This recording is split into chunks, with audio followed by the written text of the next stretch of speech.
ঘোষিত কর্মসূচির অংশ হিসাবে আজকে জামায়াত ইসলামী সহ ইসলামী আন্দোলন সহ সমমনা 8টি রাজনৈতিক দল এই মিছিল এবং মিছিল পূর্বক সমাবেশ এবং সমাবেশ শেষে মিছিল নিয়ে প্রধান উপদেষ্টা বরাবর স্মারকলিপি প্রদান কর্মসূচি সেই কর্মসূচির আগে এখানে পল্টন মোড়ে রাজনৈতিক দলগুলোর নেতারা কিন্তু সমবেত হয়ে এই সমাবেশ করছে।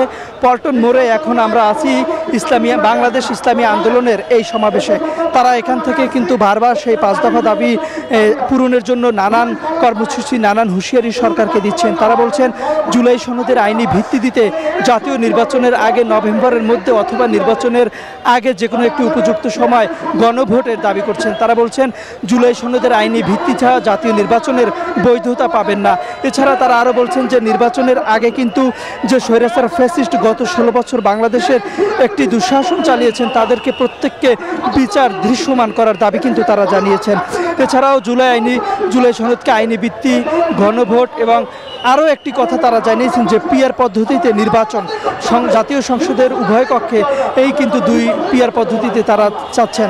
সেক্ষেত্রে তারা বলছেন যদি পিআর পদ্ধতিতে নির্বাচন সরকার না দেয় তাহলে বাংলাদেশে আবার পুনরায় কিন্তু এই ফ্যাসিস্ট সরকার তৈরি হবে, আর না হলে যে পলাতক ফ্যাসিস্ট সরকার আসেন তারা কিন্তু পুনরায় ফিরে আসবেন।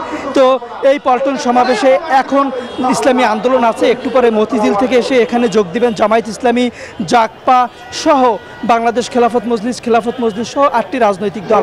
এরপর এখান থেকে তারা মিছিল নিয়ে প্রধান উপদেষ্টা কার্যালয়ে গিয়ে স্মারকলিপি প্রদান করবেন।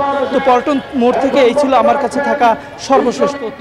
এক্সট্রিম মশার কয়েল প্ল্যান্ট ফাইবার দিয়ে তৈরি, তাই সহজে ভাঙে না, সুগন্ধিযুক্ত ও নিরবিচ্ছিন্নভাবে জ্বলে। ডেঙ্গু চিকুনগুনিয়া বাহি সহ যে কোনো মশার বিরুদ্ধে দেয় এক্সট্রিম সুরক্ষা।